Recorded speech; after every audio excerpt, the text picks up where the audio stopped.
All right, we left off on here. Is that right? Yes, I know one back, so I'm thinking about this one, okay? Now, how'd you guys enjoy Dr. Schechter earlier today? I'm sure Ted will filter this out. Okay, so this is a diagram of a wellbore from 1935. Dahan, what was going on in 1935 in Turkey? You guys had just rescinded cannibalism? Yeah, okay. Mr. Stone, where were your relatives swinging from the trees in 1935? Alabama? No? So this is an open hole completion. Do we still have open hole completions? Yes, no, maybe? Yeah, we do. Okay. And then we have this thingy pipe, whatever it's called, casing stuff that goes up to the surface.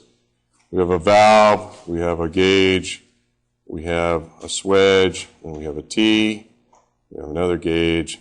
They got this thing called a dead weight tester, and it's like a prehistoric pressure gauge. It allows you, by using a certain diameter of a tube, and you put a weight on it, and it's got a sort of a frictionless bearing, and you spin it, and that gives you an indication of what the pressure is. It's accurate. It's a prover for pressure. So, and yes, we still use this as well. So basically, even though this came out, 74 years ago, and probably was in play for 10 years before that, we're still completing wells this way. We're still using the same kinds of measurement devices, same kinds of pipes, same kinds of this, same kinds of that. What's the primary difference between now and 1935? How deep could we drill in 1935? It's a bit deeper than that, but good guess. Probably maximum depth in the 30s was 8,000 or 9,000 feet, maybe a little more. And what happened was, this is a government book, and we all know about government books. They should be made out of toilet paper, but this one in particular is USBM, United States Bureau of Mines, and it is monograph 7, 1935, and it is designed as a book for people to evaluate gas well performance. And the purpose of that was to estimate the maximum flow rate.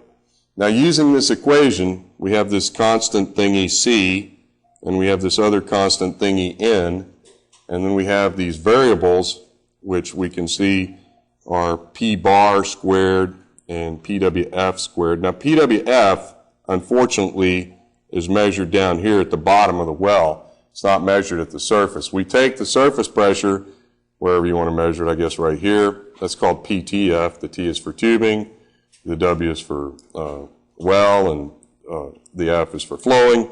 And so somehow we have to come up with a magic algorithm to convert PTF, to PWF. How do we do that? How many of you had Dr. Valco's class successfully? Any repeaters? Yeah? Okay. So somebody tell me, what equation do we use to convert surface pressure to bottom hole pressure? I'm up here without a net, people. Give me a hand. Somebody.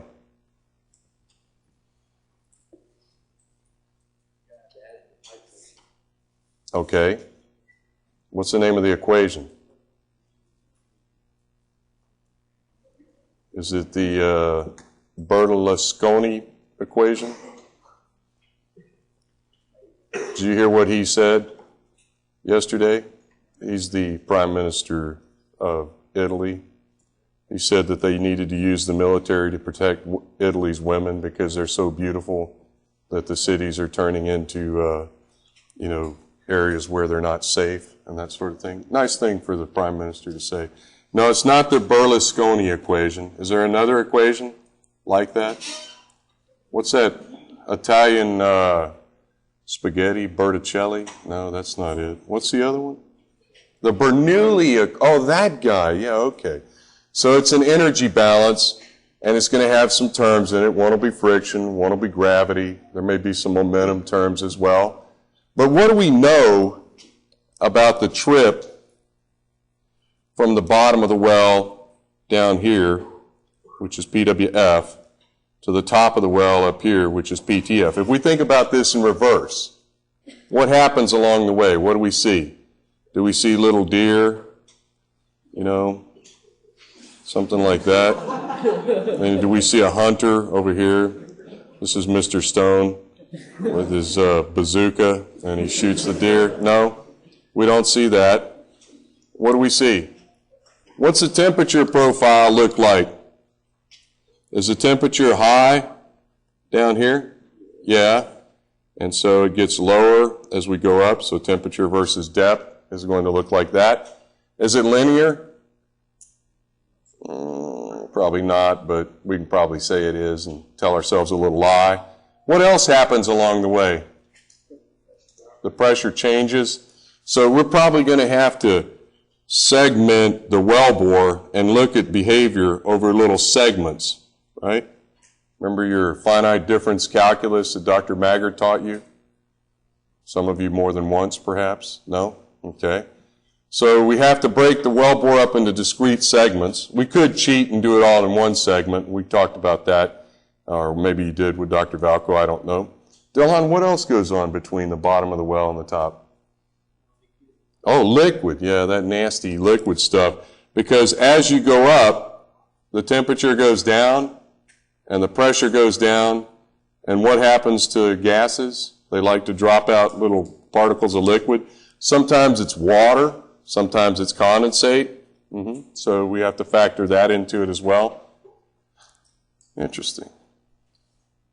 So no matter how sophisticated we become, are we ever going to be able to take this measurement and absolutely 100% correctly convert it to bottom hole pressure? I'm just pointing this out, so if you're ever tempted to use surface pressures for your analysis, and you will be, because you're going to be in seminars with people from the industry who buy you lunch and sell surface data acquisition, that you don't need no stinking bottom hole pressures. We can do it for you, and we can calculate it. Recently, I saw something very unusual, and I'm trying to think of where this was. Off the top of my head, I'm not recalling. Oh, I know where it was. Sorry. It was an oil reservoir, and the surface pressure as a function of time, PTF, versus time, went up. And the bottom hole pressure, because they had a measurement system permanently installed, which way did it go? It went down. Dilhan, have we seen that before in gas wells? No. Usually they track each other, at least directionally. But in this case, it was a volatile oil or a high gassy oil, and they were using electric submersible pumps as well, and the surface pressure actually went up as a function of time, while the bottom hole pressure went down. Kind of weird. Not supposed to do that. But these are measurements, and we assume they're correct, so something strange might happen. So you can't really just throw a dart at it and hope for the best. Now, this equation, where did it come from? What does empirical mean, Z-Dog? Is it empirical if you see me feeding my pigs and assume that they're my pigs? Yeah. Okay, so is it empirical that if we see a plot of what? A plot of delta P squared versus rate on a logarithmic scale, both of these. This is squared, sorry, not Z. What's it going to look like? It's supposed to be a straight line. Interesting. This book that I'm talking about, and it is available as a supplemental text in your in the reference section of Petty 324, is devoted to this equation. The entire book, or at least the first part of it, is devoted to this particular equation. And they look at dozens of cases of what's called 4-point data. Why is it called 4-point data? 1, 2, 3, 4. So they took 4 measurements and they used those to make this plot. So that was a 4-point method. Can it be derived analytically? 3 options. Okay, what's the right answer? If you assume what? Sorry? Okay, but what else? Sorry? Okay. More importantly, we talked about this in 311. Has to be steady state, non-time dependent, right? Okay, so under those conditions, yes, you can derive it. Now, can we derive this for pseudo-steady state? Not exactly. We can get close, and it's probably right. There are other forms of this, for example, the pseudopressure form that can be derived for steady state exactly, but the pressure squared form is not exactly correct for pseudo-steady state. What about for transient flow? Is this correct for transient flow? Remember what transient flow means? Come here, Dilhan. Let's use you as the example. Of course, you'll know where you are because you can see the light, right? So you have to act like an idiot. Okay, we're putting a blindfold on him. Turn around, turn around, turn around, turn around. Okay, walk until you run into the wall. That's transient flow. Okay? Whenever you're going along and you don't know there's any boundary, then that's transient flow. Is this going to work for transient flow?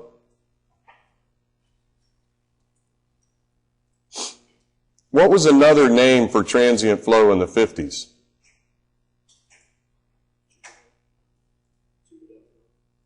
No. Why don't we go to Marmina? Okay. Pseudo-steady state is like steady state, except that the profile changes in time. Okay. Steady state, the profile doesn't change in time. Now, transient flow has similar characteristics to steady state, but at a snapshot in time, we have to look at it, and its characteristic behavior is identical to steady state, but the position moves. It's propagating out. So as he walks out in the reservoir, he's the pressure distribution propagating out in the reservoir. So that relationship is more or less maintained. Not exactly, but more or less maintained. So they actually called transient flow successive steady states. So while he's walking out there, if he's got a tape measure and he says, I'm 10 feet away from the point, the wealth point, then I know my position and I know the pressure gradient is going to be approximately steady state. And then he takes another step, still approximately, so it's a succession of steady states. That's fine. We don't really use that for anything other than to try to explain conceptually that for radial flow there's a succession of steady states. So this equation, where is time in this equation? Does anybody see time? Okay, so you would say that time is here in P bar? Okay. But how can you then relate rate and time? See, this equation is not Q as a function of T. It's Q as a function of P. And then we need to know P as a function of T in order to estimate Q as a function of T. But that's a whole other story. Okay. So Dilhan, you got any tricks up your sleeve to convert this to a Q as a function of T? Now, we'll have to explain that to him later. What we'll do is we'll take this equation and we'll couple it with a material balance equation, and that will give you P as a function of T, actually P bar as a function of T, and that'll allow you to write an equation. But right now, can you use this equation to predict rate as a function of time? No. What's the only thing that you can use this equation for? Marmina? You're supposed to say maybe. That's your answer today. Okay? So, what happens, Marmina, if this goes to 0? That's the maximum pressure drop squared, right? So that would mean that we would come up here and read off the graph, come down here, and this is the AOF, the maximum flow rate, the absolute open flow. It's a fictitious number, right? The other day, a friend of mine was looking at an old well report, and the highest reported rate for the well was 5 million cubic feet a day. But the reported absolute open flow was 25 million cubic feet a day. Almost a factor of 10, or at least a factor of, 8 or so higher, right? So what happened? I said 8, I meant 5. It's a flu. Pressure got as big as it could No, be. no. There was no 25 million a day. It was this number. Oops. It was the AOF. They were reporting a calculation. When you read the newspaper and you see someone reports an absolute open flow, it never flowed that much. It may have flowed 1/10 that much. It's a fictitious number. So would you estimate reserves based on the ability to flow at one particular time? No, of course not. That'd be very, very dangerous. Sorry? So what's the point of having it? Excellent. You get a hug, okay? So why do I want to... You've been away too long, son. Why is that the best question that's been asked in this class so far? We don't know. But why do you think people calculate AOF? Let's say you 3 fellas don't like each other, and you each own property. He's got a well, you've got a well, you've got a well, all in the same reservoir. He's got a better part of the reservoir, so he can produce at a higher rate. You've got the worst part of the reservoir, so you have to produce at a lower rate. But if you calculate the AOF, and then you go to the government and say, government, he's going to take all my gas, because he will. He's got the better part of the reservoir, and it's just going to draw from you. The government will look at that, and they'll make a proration factor based on his AOF. So he cannot produce at his maximum allowable because he will drain you two.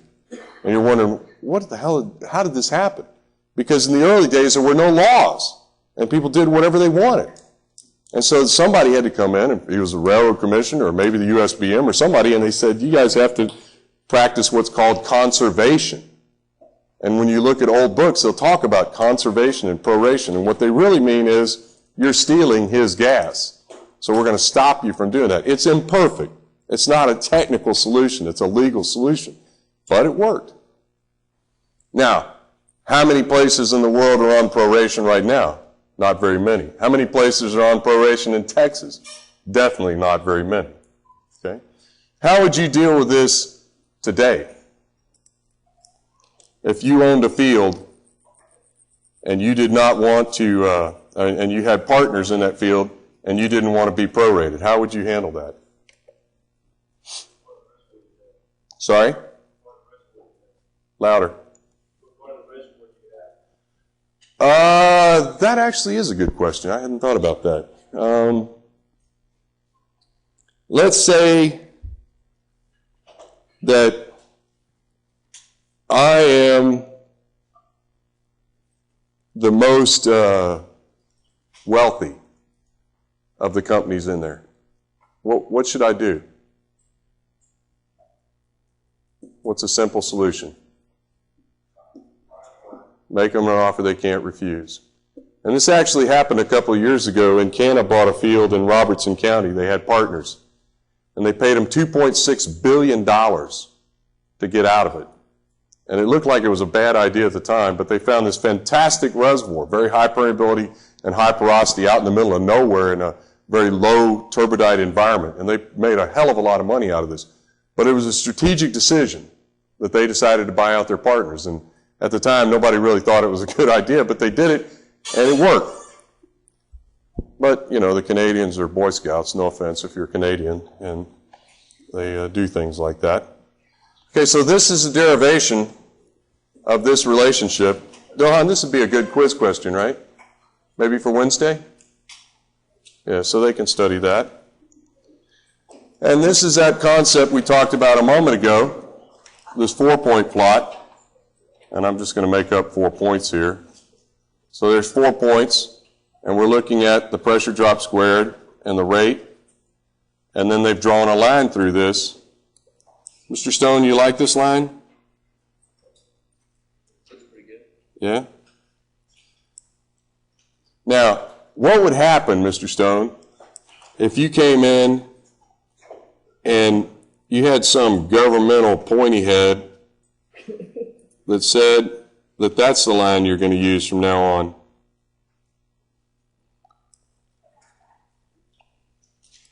How does that affect you?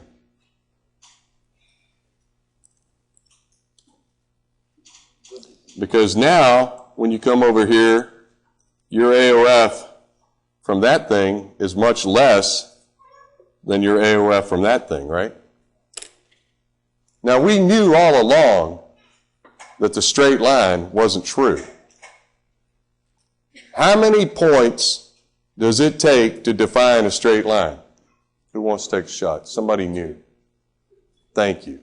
Anybody else? How many points does it take to define a straight line? 2. Except in Texas, where it takes how many? 1. How do you get away with that? Because they take 1 point and then they force a slope on it. Okay? That's legal in Texas. It used to be legal to have an open container in the car. You know, it still is legal to have a gun in an open container, right? But, this is being recorded, please, Ted. Okay, so what about this other thing right here? What does that look like? For an A in this course, somebody tell me. Rain Man, shut up, okay? Sorry? The question was, what does this look like? Oh, it looks like a hockey stick. Looks like a puppet. Looks like the trilogy of the ring, right? Okay. Anybody else? Sorry? Archie's. Okay. I deserve that. Okay. Let's try it another way, girls and boys. Miss Leva, you're sitting close, so you ready? Good, even better. Okay? So it's going to look like this. There'll be a straight line portion. That's a unit slope. And then it's going to peel off like this. What does that remind you of? What's on the y-axis? Speak up, honey. You said the friction factor? And what's on the x-axis? That Reynolds number thingy? Okay. And what this is called is what? Laminar flow. And this is what's called non-laminar flow. We don't call it anything else. And this is the same that's true over here. That's the non-laminar flow portion. A lot of people forget that gas wells that produce at high rates have non-laminar flow portions, so this is something to think about. Now, what if your company, Mr. Stone, and I'm using this loosely, decided that you were going to stay within the state-mandated straight line method, and you're going to use a straight line? But Ms. Sleeve over there, she works for Exxon, and she says, I'm always going to do things the right way. Mr. Stone is not a reputable businessman. He's not willing to do things the right way. And so she comes over here and she estimates her open flow and you estimate your open flow. What's going to happen? It's a trick question. She's going to sue you into oblivion because she's got Exxon's army of lawyers who live for little discrepancies like this. Well, what happened when the blue line was proposed to the state of Texas? Anybody? Sorry? If they regulate the flow, she'd get a Right, but what happened whenever there was a proposal made to the state of Texas to adopt the more conservative method? What happened? People went nuts. They said, if I do it the right way and he does it the wrong way, he still gets more favorable treatment than me. So why should I do it the right way? Okay, you ready for this? This is a little what we call social engineering experiment. So can someone tell me where you're forced to use the blue line? Anybody? Speak up. Acapulco. What? It's another country? Sort of. Does start with a C and ends with an A. Canada. In fact, it's the province of Alberta. You are required to use the blue line. Interesting. Okay. It's almost time. Remind me when they get 10 minutes for their quiz. Okay. This is a real easy question. This is where things come into the well, and this is where things come out of the well. And then, of course, this is where we sell stuff over here. Well, that's water, so we're not going to sell the water. In fact, we have to pay for it. But what happens on this little trip? Lots of different things. What's our favorite thing that happens along this trip, Dilhan? Leaks. Believe it or not, boys and girls, you will encounter wells in your lifetime, in your very near lifetime, that will leak. Yep. I hate to tell you that, but it's true. Okay. Maybe old perfs, maybe a bridge plug, maybe something slipped, maybe Joe Bob, didn't seat the casing right or something, but you will deal with leaks. You'll also deal with multi-phase flow and other problems like that. We are only interested in what happens at the reservoir. But getting to the reservoir, our good friend, the well completion, is going to make us very unhappy from time to time. So make sure that you have the completion report in your lap. The tubulars, part of that, the surface facilities. I've seen some mighty strange things when it comes to pressure transient testing. I had a friend who performed a surface pressure transient test. The gauge was right here. They were using, there was a tank battery, and in the tank battery they had a valve over here. They shut the valve in, and over here, when the pressure got to 999 psi, let's say, the pressure built up, and then it just flattened out to 999. I'm making this up, of course, but like that. That was the surface pressure. Somebody tell me what happened. Louder. I hadn't thought about that, but no, the gauge went to higher than 999. Thank you. Anyone else want to guess? Where do you find something? The last place you look. Okay, so when do you discover enlightenment? From your last question. So I went through 100 questions with these guys, and it was a couple of, ne'er-do-well classmates of mine from Texas A&M who formed their own company and have made and lost millions of dollars. And this was their very first well test they had run on their own.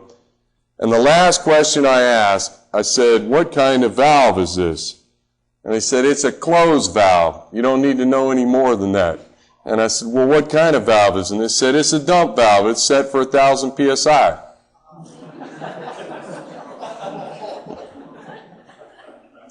And I said, "You guys didn't realize the well went back on production?" No. "Well, what can you do with this pressure data?" Nothing. Okay. They didn't really care. All right, so let's go down. Let's close this guy. All right, so the thing that I want to leave you with is during pressure transient analysis, and I want you to think about this very carefully, you're going to be using a surgical knife. Sometimes, you can chop a tree down with a surgical knife, but it's not a very good idea. So whenever you're using pressure transient analysis, make sure you know what you're focusing on. You're looking at an event in the life of the well. Now, what's happened in recent years is the dominant vendor has begun to work quite exclusively with numerical modeling. They like this. That just means things are much more complicated. The more complicated you make the model is not necessarily a better answer. Then there's something called deconvolution. Deconvolution is like perpetual motion in petroleum engineering speak. What happens is we always want a constant rate system because that's easy to analyze. So what we've done is we've taken some mathematical relationships and created deconvolution algorithms. Now you may be saying, you seem to know a lot about this. Yes, I do. And 20 years ago, I wrote a dissertation on it, and it sits on a shelf, and nobody uses it, and blah, blah, blah. And then 15 years later, somebody over on that side of the room came up with yet another method of doing deconvolution, and your thesis sits on a shelf, and maybe how many people in the world have read it, and even though it might have been pilfered for a software program or two, nobody else really cares, right? So deconvolution, you got to be careful with that. Just be aware of it. Better data analysis functions, we've been working on this. Maybe we can help you. Now, when you start looking at production analysis, you have to have better measurements of pressure and rate. If you're going to look at pressure and rate measurements as separate entities, you're always going to have a problem. They have to be coupled. You don't have to have a measurement at exactly the same frequency, but it'd be real nice if you did. The pressure conversion problem is driving me nuts. Let's just go on ahead and install something at the bottom of the well. You can do that, by the way. There are systems. Looking at some more solutions for this, it may help us get around some of those nasty reality checks, some of the things we talked about a moment ago. And then looking at diagnostic methods that allow us to see features in production data the same way we do pressure transient. That's one of the things I want you to be aware of as well. Okay. And then these are some of the questions that you may want to consider in pressure transient analysis. And what I want you to think about is, yes, whenever you look at the software, this morning, I had a phone call from another professor in another university, and he was trying to analyze some, what's the right way to put this? I guess without betraying the name of the reservoir, a shale oil reservoir that is very difficult to produce. Somebody had asked him to look at some well tests from it. Well test analysis is not his specialty, so he asked me for some help. What do you think the data look like? Is it good data, bad data, happy or sad data? What do you think? Marmina? They wouldn't have given it to a professor if it was any good. It must be garbage. And it pretty much looks like it is. And what do they want to know? They want to know, can you get reservoir properties out of this? Well, you know, that's why there are consultants in the world, because they can get an answer out of anything. I'm still a little bit concerned every time I look at the data sets. And Dilhan, I'm going to point you out to where they are so you can take a peek too and beat your head against the table. Now, what we can do is we can come up with qualitative analyses, but quantifying reservoir properties is going to take good information. I just want you to remember that. We're going to give you a problem one of these days on estimating average reservoir pressure from either a long pressure buildup or a long pressure fall off, but that's okay. We'll come to that later. What usually goes wrong in pressure transient testing is the setup. Something, you know, you need to model it, make sure that you have all of the things taken into account. This is where you excel. You guys all grew up with computers, so make a simulation grid. It doesn't matter whether it's analytic or numerical, but make a grid of possible values.